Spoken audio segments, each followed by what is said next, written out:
Tere tulemast meie tervishoiuteenuse osutaja kohustusliku vastutuskindlustuse ehk siis lühidalt öeldes patsiendikindlustuse webinarile. Mina olen Easy kindlustusmaakleri tootearenduse osakonna juht Liisi Murde-Parvelt ja täna on siin koos minuga siis Terviseameti tervishoiuteenuste osakonna juht Külli Friedemann. Tere tulemast, Külli! Tere kõigile! Esimest korda me kohtusime patsiendikindlustuse teemal umbes aasta tagasi. Selleks hetkeks ei olnud patsiendikindlustuse seadus veel jõustunud. Seadus jõustus 1. novembril 2024 aastal. Ja sellel eelmisel webinaril me siis keskendusime tegelikult peamiselt sellele, et mida siis uus patsiendikindlustuse seadus endast kujutab, millised juhtumid kvalifitseeruvad kindlustusjuhtumite alla, kuidas siis tervishoiuteenuse osutajad peaksid jagama infot selle kohta, kus on siis nende riskid maandatud, jagama siis oma klientidele. Ja arutasime ka seda, et millised kindlustusandjad võiksid siis tulla seda tervishoiuteenuse osutaja kohustusliku vastutuskindlustuse riski pakkuma. Nüüd on aasta möödas, oleme mõnevõrra targemad, mõned teadmised on siin meil juba olemas ja ka statistilisi andmeid rohkem, aga mitmed küsimused, mis olid aasta tagasi laual, on ka hetkel veel jätkuvalt laual. Aga enne kui me oma sisuliste teemadega alustame, et korraks siis tuletaks meelde, et millal üldse on siis tegemist kindlustusjuhtumiga patsiendi kindlustuse vaates. Et mis on siis need 3 peamist punkti, mis peavad kõik olema täidetud selleks, et siis see esitatud nõue vastaks siis kindlustusjuhtumi kriteeriumitele. Need on siin kirjas ka slaidi peal. Tervishoiuteenuse osutamisega on siis põhjustatud patsiendi vigastus, tervisekahjustus või surm. Tervishoiuteenuse osutaja vastutab tekkinud kahju eest võlaõigusseaduse alusel ja kahju on siis tekkinud ravi, diagnoosi, haige transportimise, raviseadme rikke või muu sellise tagajärjel. Et kui need 3 punkti on täidetud, siis on selle nõude puhul tegemist ilmselt kindlustusjuhtumiga. Ja teine teema, mida siis korraks meenutaks, mis on siis need kindlustuslimiidid, maksimaalsed. Poliisi ehk siis kindlustuslepingu kohta on maksimaalne hüvitislimiit 3 miljonit. Kuna nüüd kindlustusaasta jooksul võib neid juhtumeid toimuda mitu, et siis on piiratud ka limiit ühe juhtumi kohta, mis on 300 000 eurot, sealhulgas siis mittevaraline kahju 100 000 eurot ja limiit on piiratud siis ka õigustatud isiku kohta, mis on 100 000 ja sealhulgas siis mittevaraline kahju 30 000. Aga annangi nüüd sõnajärje siis üle Küllile. Palun. Nii, aitäh. Ja teeme siis ülevaate sellest, et kuidas mis läinud on, et päris aasta nüüd muidugi täis ei ole, et eelmise aasta 1. novembrist patsiendikindlustus ja jõustus ja tegelikult oli see ülemineku aeg veel 1 kuu. Ehk siis 1. detsembris oli see, kust kõik teenuse osutajad pidid siis sõlmima kohustusliku vastutuskindlustuse lepingu. Ja mis siis kohustus on, et millega on ka päris hästi tegelikult teenusosutajad toime tulnud, et enamus on tõesti sõlminud vastutuskindlustuse lepingu, on välja tulnud ka siis neid, kes siis ei ole seda teinud, seal on siis 2 sugust välja tulnud teenusosutajate puhul, et osad on siis need, kes siis, kellel mingil põhjusel see info ei olnud ikkagi teada või ta ei ole sellest aru saanud, et see leping tuleb sõlmida ja siis tegelikult oli ka hulk neid siis, kellel oli jäänud tegevusluba nii-öelda registris lõpetamata või peatamata ja nad tegelikult teenust ei ole osutanud. Ehk siis see risk ka patsientide vaates on kaunis madal ja need on siis tegelikult marginaalse osakaaluga Eesti tervishoius. Ja mis siis on oluline on see, et on tagada tegevusloa kehtivus ja tervishoiuteenuse osutamise ajal iga laiata kõigi teenuste ulatuses kaetuskindlustuskaitsega. Et see tähendab tegelikult siis seda, et kui muutub aasta jooksul, ka kui te teete lepingu ja teil näiteks tuleb mingisugune teenus juurde, tervishoiuteenus, ja te lähete ka oma luba uuendama või muutma, siis sel hetkel siis muutuvad ka tegelikult kindlustuskohustused, et alati, et see on võib-olla ka see praegu, mille puhul siis me on välja tulnud, et osad ei märka siis kindlustust teavitada, näiteks, et tal on tegevusloa alus muutunud. Ja see, mis me veel näeme, et mida ei ole osade puhul, siis väga paljud on sellega hästi toime tulnud, on see info avaldamine, et kindlustuse kohta peab olema siis ka nii tegevuskohas kui ka veebilehel olemas ja siis osadel on siis see info jäänud märkamata, et see on nagu tegelikult kohustuslik info ja teenuse osutaja peab selle info tagama seal. Ja hetkel on ikkagi meil ainukene teenus kindlustuse pakkuja ongi siis PSU ja siis see info peab siis seal olema ka kättesaadav patsiendile, et juhul kui tal on tekkinud siis kindlustusjuhtum, et tal on siis lihtne teavitada.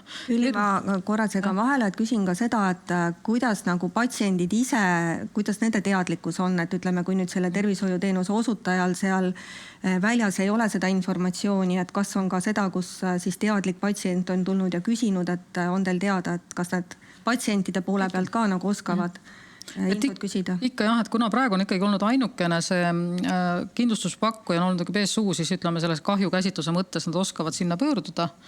Aga siis on Terviseameti infosüsteem Medre, kus siis on kõik informatsioon olemas ka kindlustuse jõustumise kohta. Ja siin ma juhin ka tähelepanu sellele, kui tegevusluba väljastatakse, siis ei pea olema kohe kindlustus sõlmitud, vaid siis, kui hakatakse teenust osutama. Ja see periood nüüd võib olla mõnede puhul päev, mõnede puhul tegelikult ka kuu, kuna nad jõuavad siis sellesse seisu, et nad on päriselt valmis teenuseid osutama. Aga ennem teenust osutada ei tohi, kui kindlustus ei ole sõlmitud. Et, siis, mis on siin oluline, et mõista seda, et teenust kui osutatakse tavapäraselt ja see kahju oleks tõenäoliselt olnud välditav, et sellisel juhul me räägime seda kindlustusjuhtumist. Ehk siis see on ikkagi mõõdetav kahju, et mida siis väga tihti meil tullakse rääkima on see, et näiteks, et sa näiteks said tagantjärgi teada, et midagi justkui juhtus ja siis sa sa ehmatasid selle jutu peale ja siis on selgunud, aga tegelikult ei ole sul kahju tekkinud, mis on mõõdetav. Ehk siis näiteks sa ei ole pidanud olema rohkem töövõimetuslehel, sa ei ole pidanud olema rohkem haiglas ja miks ma seda räägin, on see, et selleks koos sellega jõustus ka patsiendi ohutussüsteem ja registreerimiskohustus nii-öelda riiklikusse patsiendi ohutusregistrisse, et iga ohutusjuhtum ei ole kindlustusjuhtum ja ka vastupidi. Et siin võib olla selles mõttes igasuguseid muid, näiteks on juhtunud patsiendi ohutusjuhtum küll, aga see ei ole kindlustusjuhtum, mis selle sama, et ei ole mõõdetavat kahju seal. Aga siis, mis on kindlustusjuhtumi puhul nagu oluline, et on, mida me näeme tegelikult, et dokumenteerimine ja veel kord dokumenteerimine. Et siin on isegi see, et me näeme seda, et kus siis on seda, et kui sa pead tegelikult taasesitamise võimaldamas vormis tõendamas siis seda, et kuidas siis see patsiendi käsitlus oli, et mida parem on see dokumentatsioon, seda parem on tegelikult teha nii kindlustusel otsuseid kui ka siis pärast siis Terviseametil, kui see jõuab näiteks lepituskomisjoni poole. Ma korra jälle küsin vahele, et kas see dokumenteerimise mure nagu tuleneb sellest, et tervishoiuteenuse osutajad ei tea täpselt, et mida ja kuidas dokumenteerida või lihtsalt unustatakse või millest see nagu tingitud? Ma arvan, see dokumenteerimise temaatika on, see sõltub tegelikult organisatsiooni enda kultuurist ja kuidas see üldse see praktika on kujunenud, et mõnedel on see tuleb see loomuliku teenuse osutamise osana ja teistel ta tuleb siis keerulisemalt, et või pannakse väga napisõnaliselt kirja, et siis kui inimene kindlustuskahju käsitleja näiteks seda loeb, et siis ta ei saa sealt tegelikult aru, mis siis patsiendiga tegelikult toimus või mis see juhtum siis reaalselt oli. Et ja sama küsimus tegelikult tekib hilisemas menetluses näiteks lepituskomisjonil või siis ja oluline tegelikult see, et mitte need kindlustusjuhtumid ise, vaid kõik need patsiendi ohutusjuhtumid tegelikult, et nendest saaks õppida.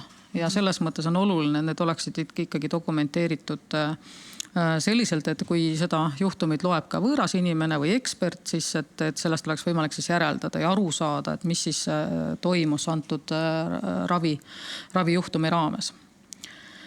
Ja et nüüd väga tihti küsitakse ka, et kaua siis need asjad aega võtavad, et kindlustusandja siis kahju käsitlus menetleb juhtumit kahju hüvitamise.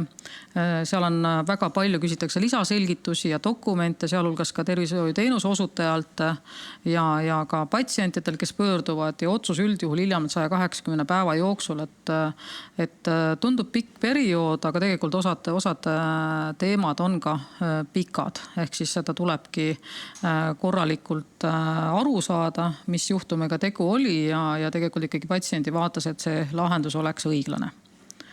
Ja 3 aastat alates ajast, kui ta sai teada tervishoiuteenuse osutaja kohustuse rikkumisega tekkimisest, et siis, kuid mitte rohkem kui 10 aastat, ja see tähendab seda, et päris pikk on see periood, et kus siis on võimalik neid kahjusid teada anda. Ja see on siis ka tegelikult üks põhjus, miks kindlustushind on täna selline, et see periood, millel hetkel võib teavitada, on kaunis pikk. Siis kohustuslik vastutus kindlustusega on, et uued tegevusload on 99% kindlustusega. Võib küsida julgesti, et kas me kunagi jõuame sinna, et see on 100%, et pean kohe ütlema ette ära, et ei jõua, sellepärast, et tegevusluba on ennem ja kindlustus tuleb pärast. Et alati on keegi, kes on saanud just tegevusloa ja ei ole veel jõudnud kindlustust sõlmida, et päris 100% see ei hakka kunagi olema. Aga siin muresektor on meil tegelikult hambaraviasutused, et siin on jätkuvalt circa 25%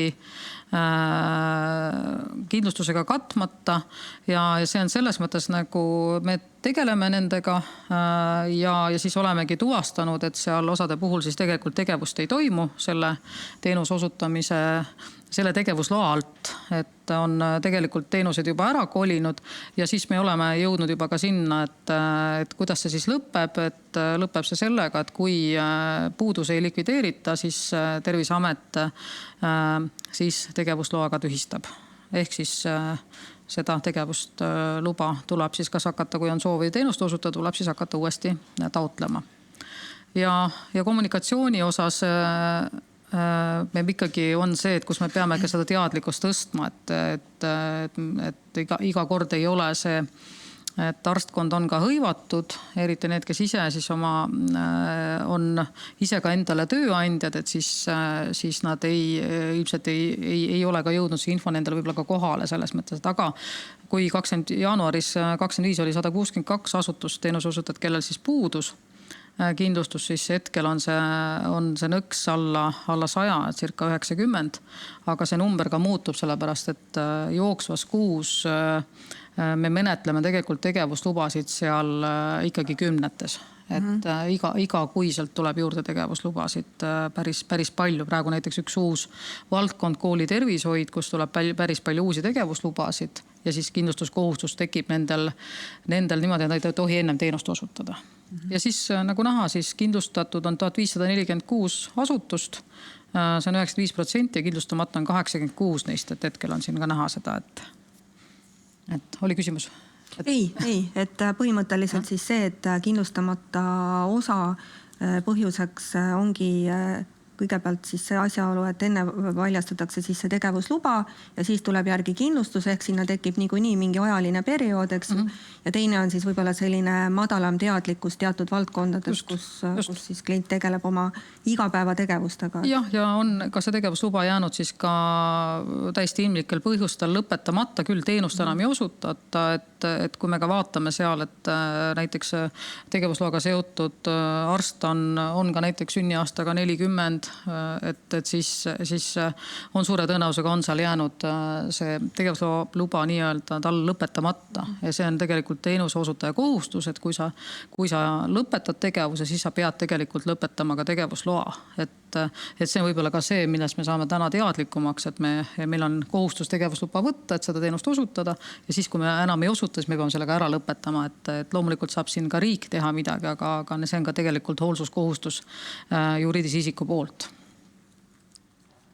Ja siis kindlustusega kaetud juhtumid, et on diagnoosimine, ravivead või protseduuri tegemine või tegemata jätmine ja kahju oleks saanud vältida tavapärase hoolsusega, ja siis protseduuri ravikäigus saadud nakkused, et see on ka üks suuremaid patsiendi ohutusjuhtumeid ja transportimis tekkinud vigastused või kahjustus, meditsiiniseadmete rikked, mille eest tegelikult vastutab TTO, et siin võib näite tuua näiteks, et kui on vaja igal aastal teha masinale hooldus, kui seda ei ole tehtud ja sellest tulenevalt on siis tegelikult olnud näiteks diagnoosimisviga või raviviga tekkinud, siis selle eest vastutab tervishoiuteenuse osutaja.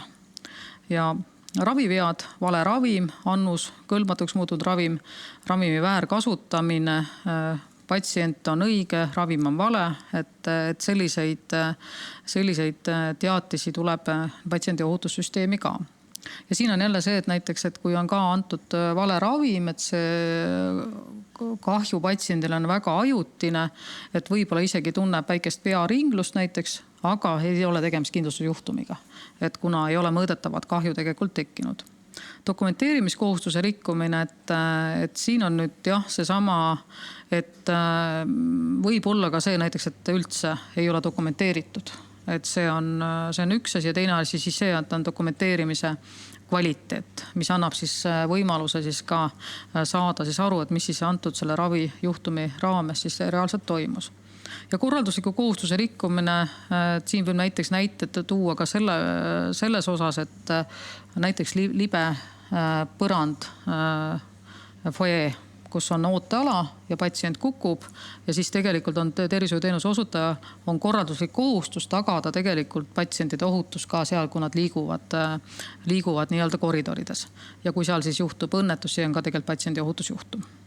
Et seda võib-olla teinekord ei tajuta ära, et ka libe trepp õues on korralduslik kohustus. Eelmine aasta me rääkisime ka sellest päris pikalt tegelikult, et just nagu nendest tüsistustest või nagu sa tõid näiteid neid ravimite manustamises, eks ju, et iga selline tüsistus ei ole tegelikult veel nagu põhjendatud nõue, sest et inimeste organism on erinev, et arst ei pruugigi olla enda poolt midagi valesti teinud, lihtsalt inimeste organismid on erinevad, eks ju, et reageerivad erinevalt. Et selle tõttu ka neid nõudeid kindlasti on ju oluliselt rohkem kui tegelikult siis neid reaalseid kindlustusjuhtumeid. Absoluutselt jah, seda ikkagi hinnatakse, et kas siis tegemist oli tavapärase organismi eripäraga või siis oli tõesti tegemist raviveaga, tegelikult täpselt sama juhtum võib olla kindlustusjuhtum, aga täpselt sama tulemiga juhtum ei pruugi olla ka kindlustusjuhtum.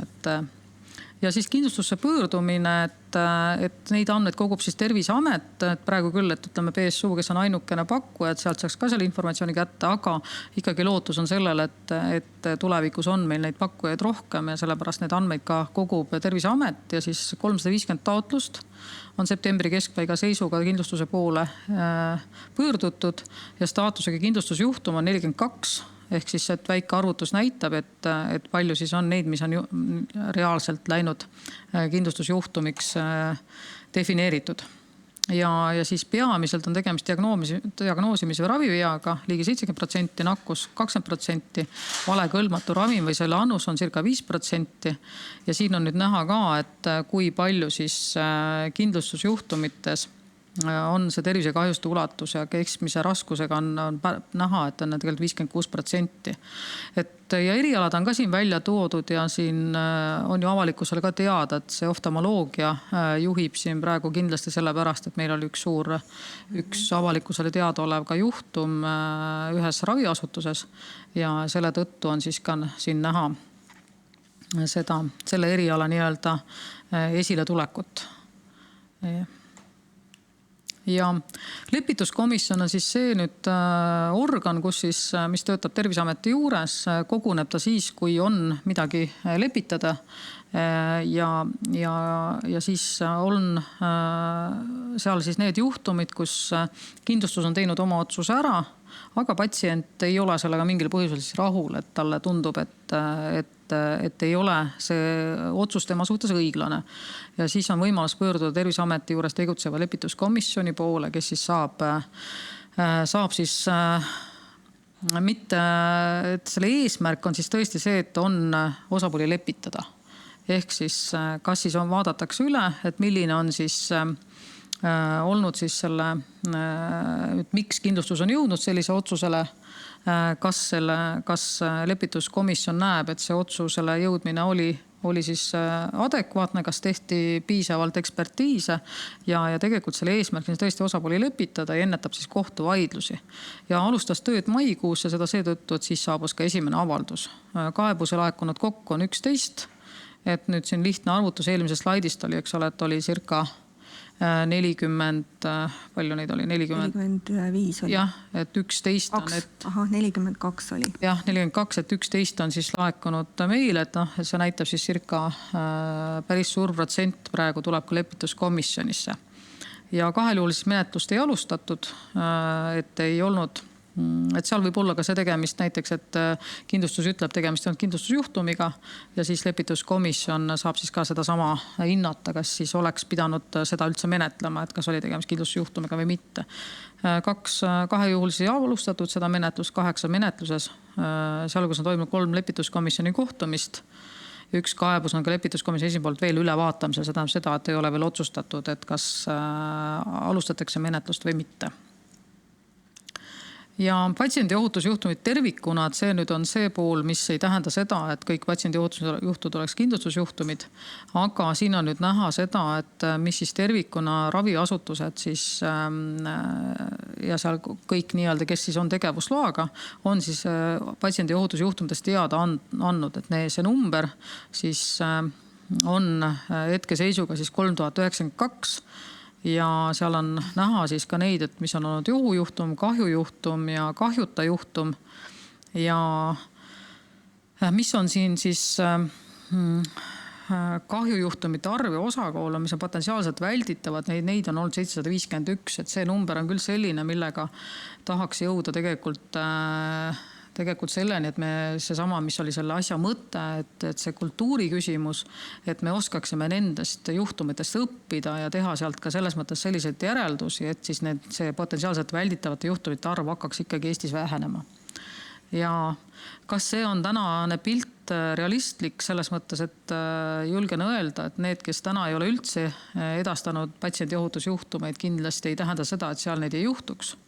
Et pigem on need tublid, kes siis on hakanud esitama neid juhtumeid, siis see näitab seda, et nendel on selle patsiendi ohutuskultuuriga oluliselt paremini kui neil, kes üldse ei esita. Ja mis me siin näeme siis, eks ole, invasiivse protseduuri ja osakaal on kõige kõrgem ja operatsioonijärgne juhtum on järgmine trauma või õnnetusjuhtum on siis 3. kohal ja patsiendi jälgimise juhtum on siis näha ja kõik ma ei hakka neid ette lugema, aga siin on siis näha, milliste juhtumitega siis nagu me kokku puutume täna, mis on meile andmete pool, mis meile edastatud on. Kas selle muu juhtumi all võib äkki paar näidet oskad tuua? Nüüd on täitsa erinevad asjad võivad seal olla, mida ei ole osanud siis sinna nii-öelda raporteerida, et seal võib olla ka mingisuguseid hästi paljude juhtumitega seoses, näiteks siin muu juhtum võib näiteks olla, et on tegemist ei ole sünnitusabi juhtumiga, aga näiteks on seal ema ja laps ja keegi 3. osapool, et seal, et mida ei ole osanud siis väga selgelt liigitada. Ja muu juhtum võib olla ka see, et ta tegelikult käib veel asutusisene menetlus selle osas ja siis ta pärast nii-öelda defineeritakse ära, et mis juhtumiga siis lõpuks tegemist oli. Ja selles mõttes, et oluline ongi siis see, et kindlustus kindlasti, kui keegi mõtleb, et kas teha või mitte teha, et kui et kindlasti ei ole muud moodi võimalik täna tervishoiuteenust osutada, et see on kohustuslik, nii nagu liikluskindlustus on kohustuslik autodele, et siis seda tuleb teha, et muidu teenust osutada ei tohi. Arusaadav, aitäh. Ma võtan siis siit poolt sõnajärje üle ja räägin siis natukene ka patsiendikindlustuse teemadel siis easyKindlustusmaakleri vaates. Et eelmine aasta me võtsime endale easyKindlustusmaaklerina missiooni olla siis patsiendikindlustuse teemal selline info- ja kompetentsikeskus. Meil on ka loodud selleks siis domeen patsiendikindlustus.ee, kus me oleme siis proovinud jagada siis seda teadmist ja uut infot, mis patsiendikindlustuse teemat puudutab. Ja nüüd see, et me oleme siis patsiendikindlustuse teemadega tihedalt seotud olnud esimesel aastal, näitab ka see, et Easy vahendusel on siis sõlmitud pea iga 4. patsiendikindlustuse leping ja oleme kaasatud ka Eesti suurhaiglate riigihangete menetlusse. Et nii nagu Külli juba eelnevalt rääkis, eks ju, et esitatud nõudeid on siis, meie nüüd tugineme PZU ehk siis kindlustusandja andmetel, et esitatud nõudeid on 335, neist nüüd 52 on esitatud tegelikult väljaspool seaduse kehtimise aega, ehk siis enne 1. novembrit 2024 ja need siis nagu selle patsiendikindlustuse seaduse alusel menetlemisel ei lähe. Kinnitatud on siis 42 juhtumit, nagu Külli rääkis, ja hetkel siis menetluses on veel 241 juhtumit. Ja nüüd PZU andmetel siis keskmine väljamakse siis nende 42 juhtumi põhjal on 3425 eurot ja suurim väljamakse siis hetkel on 13 570 eurot. Ja see, et nüüd see protsess on pikk ja 180 päeva on siis tegelikult aega, et seda näitavad siis ilmekalt ka need samad numbrid, et circa siis 85% esitatud nõuetest on hetkel veel menetlemises ja 15% siis nendest nõuetest on tänase päeva seisuga kinnitatud. Kui nüüd mõelda, et mis siis praegu on need põhiteemad meie laual seoses patsiendikindlustusega, et siis tegelikult neid on võib-olla suures pildis 3 tükki, et esimene neist on küsimus, et miks on siis ikkagi kindlustusturul hetkel vaid üks patsiendikindlustuse pakkuja. Siis teine teema on seotud kindlustusmaksetega, et millised siis tulevad need maksed järgmiseks kindlustusperioodiks ja kolmas teema on siis sama lepingute uuendamise protsess, et kuidas siis peaks toimima ja kuidas need asjad siis sellel aastal käima hakkavad. Ja kõigepealt võib-olla siis sellest, et miks meil on jätkuvalt ainult üks pakkuja, et siin on siis ütleme niimoodi, et aasta jooksul on selles suunas tegelikult päris palju tööd tehtud, et veel konkurentsi siis PZU-le leida ja siis leida kas siis Eestist või tuua piiri tagant kindlustusandja, kes siis oleks valmis kandma neid riske, mis on patsiendikindlustusega seoses. Aga siin on põhimõtteliselt siis 2 sellist suuremat valupunkti, et miks meile siis neid pakkujaid juurde ei ole tulnud. Et esimene on, kokkuvõttes võib öelda, et pikk vastutusaeg, aga võib-olla, et seda natuke paremini mõista, et siis räägiks natukene sellisest kindlustuse tehnilisest poolest, et vastutuskindlustuse nõuete käsitlemisel on siis 2 sellist erinevat põhimõtet, et üks on ingliskeelse nimetusega claims made ehk siis nõude esitamise põhimõttel ja teine on act committed ehk siis määrav on siis kahju põhjustanud teo toimumise aeg.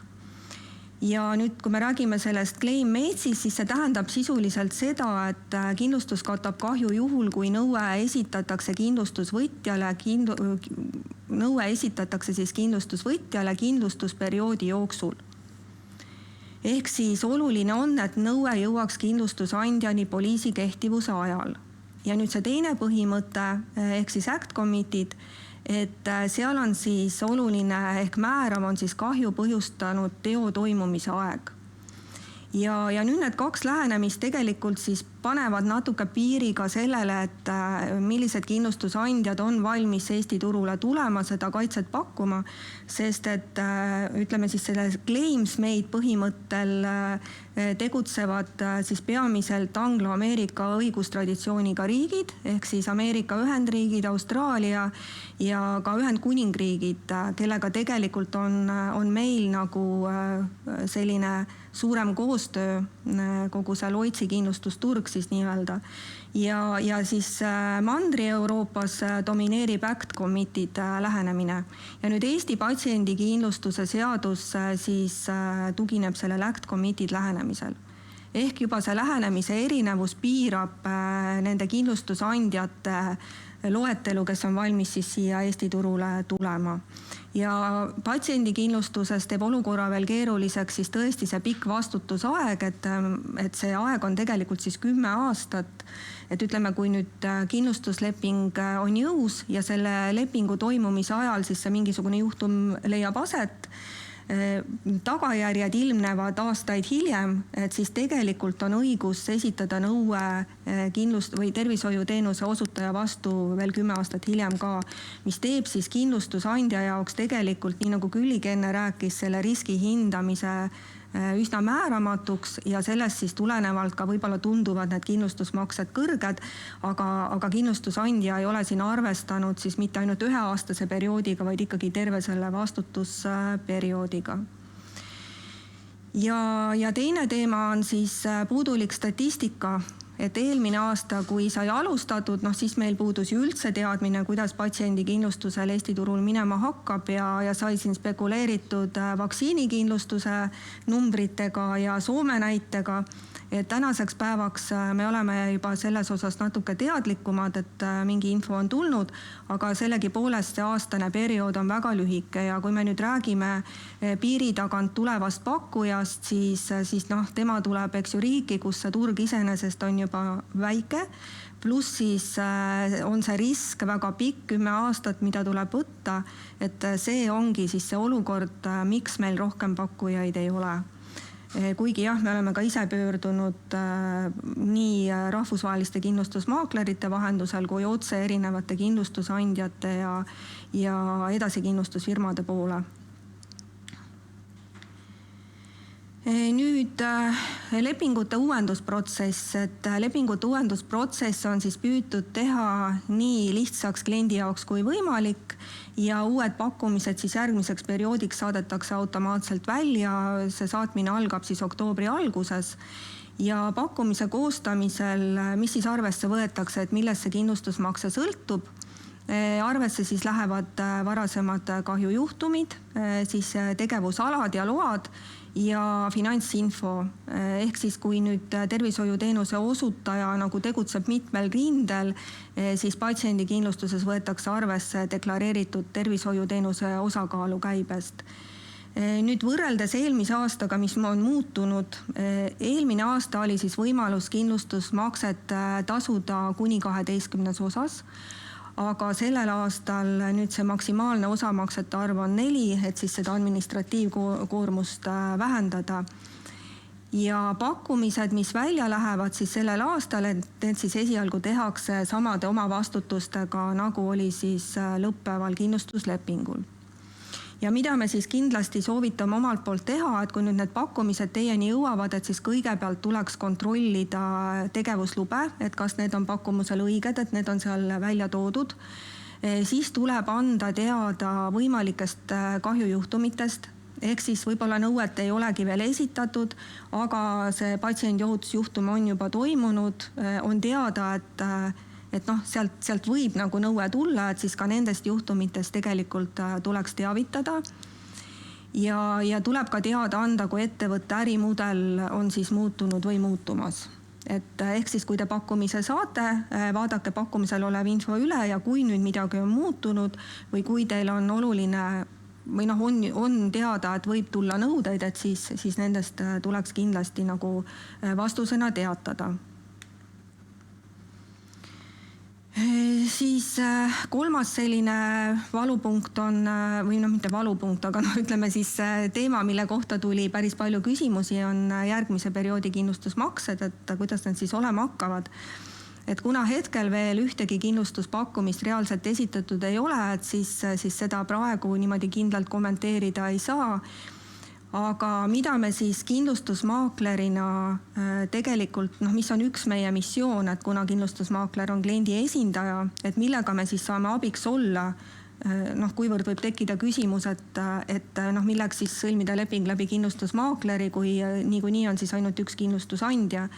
Et siis, mis on meie missioon maksete osas, on tagada siis selle kindlustusmakse läbipaistvus, mis tähendab siis seda, et kui nüüd need pakkumised tulema hakkavad ja me neid näeme, et mida suurem on siis alusbaas või mida rohkem siis me näeme neid erinevaid kindlustuspakkumisi, seda arusaadavam pilt kujuneb siis sellest, milline on see normaalne tase nii-öelda siis teatud tegevusvaldkondades.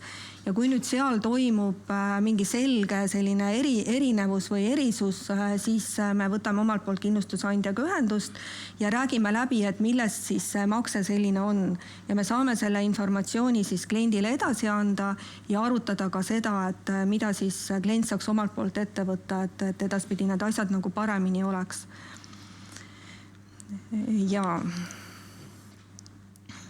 võib-olla siis kokkuvõtteks ja jätkuks natuke sellele, mis ma rääkisin, et mis on siis see kindlustusmaakleri väärtus, ja mis on väga oluline ka selleks, et me leiaksime siis veel lisaks kindlustusandjaid, kes on valmis tulema meie turule, ongi asjaolu, et suurima kindlustusvahendajana Eestis on meil võimalus siis kokku koguda maksimaalselt informatsiooni tervishoiuteenuse osutajatest, sõlmitud lepingutest, siis toimunud kahjudest.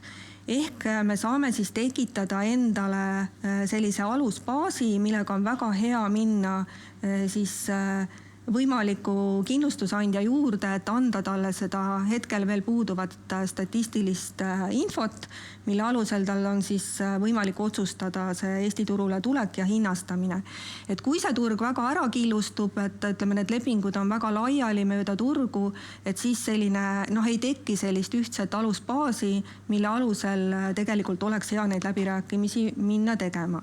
Ehk siis üleskutse, et hoiame seda baasi hästi ühtlasena, et siis on see informatsioon olemas. Siis teine punkt ongi täpselt see sama kindlustusmaksete tagamaad, et miks siis see makse on täpselt selline, nagu ta on, et näiteks kõrval tegutseb siis teine tervishoiuteenuse osutaja, pakub täpselt sama teenust, klientide arv on sama, et miks siis näiteks minu kindlustusmakse nüüd erineb, eks ju. Et siis me saame selle läbi rääkida kindlustusandjaga ja seda siis omakorda ka kliendiga arutada. Ja kui need maksete pilt on meil suures plaanis ees, et siis me ka neid kõrvale kaldeid sealt selgelt näeme. Ja kolmas on siis selline võib-olla lihtsalt selline turu üldlevinud arvamuse selgitus, et tegelikult kindlustusmaakleri vahendusel sõlmitud lepingud lisakulusid kaasa ei too, sest et vahendustasu siis nende lepingute sõlmimist maksab kliendi eest meile kindlustusandja. Ja nagu ma eelpool rääkisin, et siis see pikendusprotsess on tehtud lihtsaks ja pakkumised lähevad automaatselt välja, kui nüüd tegemist on uue tervishoiuteenuse osutajaga, kellel veel kindlustuslepingut ei ole, et siis saab pakkumist küsida väga lihtsasti siis patsiendikindlustus.ee lehelt, kus on selleks küsimustik olemas. Saate küsimustiku ära täita ja saata, või siis ka, et kui teil ei ole varasemalt olnud lepingut isikindlustusmaakleri vahendusel, et siis samamoodi sealt samast patsiendikindlustuse lehelt leiate selle riskihindamisküsimustiku ja on see võimalik ära täita.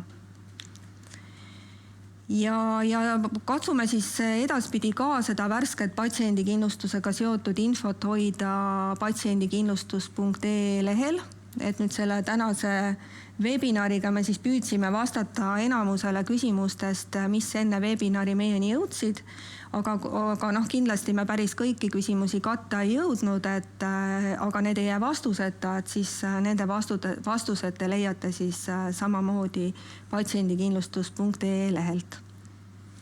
Et võime vist sellega otsad kokku tõmmata. Et aitäh siis, et meid vaatasite ja kui mitte varem, siis aasta pärast võib-olla ja ilmselt jälle. Aitäh! Aitäh kõigile ja jõudu tööle!